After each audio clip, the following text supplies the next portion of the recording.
Pastor గారు మరి మీ దగ్గర నుంచి అల్లారు ముద్దుగా గారాభముగా పెంచుకుంటున్న మీ పిల్లల్ని దూరం చేసి మీకు కాకుండా తీసుకెళ్ళిపోయాను కదా, మరి నా మీద మీకు కోపం గాని కక్ష గాని లేదా అని ఒకవేళ దేవుడు అడిగితే, ఈరోజు ఒక తండ్రిగా తల్లిగా మేమేమి చెప్పాలి? ఆయనతోటి మేమేం చెప్పాలి?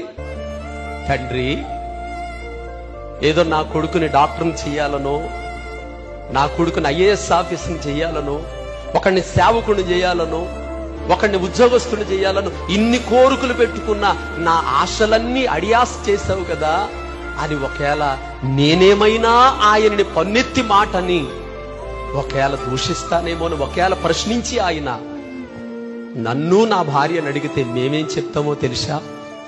నా పిల్లలు మాకు కాకుండా నువ్వు తీసుకెళ్ళావని నీ మీద కోపం కంటే నా పిల్లలు నీ ఒడిలో ఉన్నారనే సంతోషమే నాకు ఎక్కువగా ఉంది నాయన. ఎందుకు తెలుసా? నా పిల్లలు చిన్న రిమార్కు లేకుండా వారు చదువుతున్న కాలేజీలో గాని, వారు ఎప్పుడు ప్రతి ఆదివారం ఆరాధించే దేవుని సంఘములో గాని, వారు ఉంటున్న వీధిలో గాని నా పిల్లలకి ఏమాత్రం రిమార్క్ లేదండి. ఏమాత్రం బ్యాడ్ నేమ్ లేకుండా పరిశుద్ధులుగా నా దేవుడి దగ్గరికి వెళ్ళిపోయారండి. ఒక తండ్రికి పిల్ల మీద కోరుకునే ఆశ ఇంతకన్నా ఇంకేముంటది?